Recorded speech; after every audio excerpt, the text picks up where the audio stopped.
Hi, Aslo Recaps here. Today I'm going to explain post-apocalyptic monster adventure film called Love and Monsters. Before we get started, I challenge you. You have to click on subscribe and activate notification in less than 5 seconds. You got it? Alright, click the like button too and let's get started.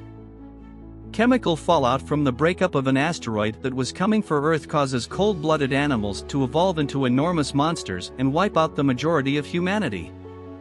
Just before his parents are murdered by monsters, Joel Dawson, who is separated from his girlfriend Amy during the evacuation of Fairfield, makes a pledge to find her. 7 years later, Joel resides in one of the numerous colony's underground bunkers where the other survivors have dated while fending off monsters and looking for supplies.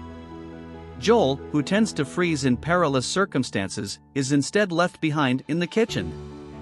In order to avoid being left alone after a gigantic ant attacks his colony and kills one of the survivors, Joel embarks on a mission to find Amy. Joel is attacked by a big toad monster while walking through the suburbs, but a stray dog named Boy who follows Joel and warns him about poisonous berries and other hazards saves him. When two survivors, Clyde Dutton and Mino, rescue Joel, he stumbles into a nest of sand gobblers, which are worm monsters. They are moving north to the mountains, where there aren't as many monsters because of the harsher climate and higher altitude. They demonstrate how you can always tell in their eyes and teach Joel some fundamental survival tactics as well as the fact that not all monsters are hostile. Although Joel is invited to join them, he maintains he must first locate Amy. Joel receives a grenade from Clyde as they split ways. Boy is stopped in his westward progress by a huge centipede monster. Joel shivers but eventually uses his crossbow to save Boy.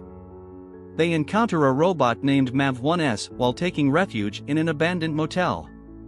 Mav-1S runs his radio long enough to briefly speak to Amy before her battery runs out. Her colony has been visited by other survivors who have offered to guide them to safety. The following day, a queen sand gobbler attacks Joel and Boy. They conceal themselves, but Boy barks, revealing where they are. Boy flees after Joel uses the explosive to kill the queen and curses at him for putting them in jeopardy. Joel is covered in deadly leeches after swimming across a pond, and he experiences hallucinations before being saved. Finally seeing Amy when Joel awakens. She is the leader of an old survivor colony on the beach. He meets the survivors, as well as ship captain Brooks Cap Wilkinson and his crew. As everyone rejoices at their impending departure, Amy admits she is happy to see Joel but that she has changed and is still grieving the loss of a man she once loved. Joel makes the decision to go back to his colony. He makes radio contact with them and informs them that the place has become unsafe and that they must also evacuate. Joel receives some berries from Cap, which he quickly realizes are toxic. He attempts to warn Amy after realizing she shouldn't trust Cap but is knocked out. The remainder of her colony, including Joel, Amy, and them, awaken bound to the shore. Cap explains that his party will raid the colony and that their yacht is being pulled by a crab monster that is in control of an electrified chain. Boy returns to aid Joel and Amy as they struggle for their life after escaping from the crab that Cap had trained to devour the colonists. After a protracted battle, Joel has the chance to fire the crab, but he decides against it after peering into its eyes. Instead, Joel blasts the electric cable, releasing the crab, which then devours Cap and his crew while leaving Joel unhurt. Joel advises Amy to move her colony up north. Amy assures him she will find him as they part ways with a kiss. Joel makes the long journey back to his colony, where they also make the decision to travel to the mountains.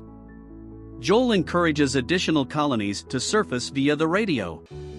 Clyde and Mino, who are already in the mountains, are concerned about Joel's survival as the colonies move toward the north. And that was how the movie ended.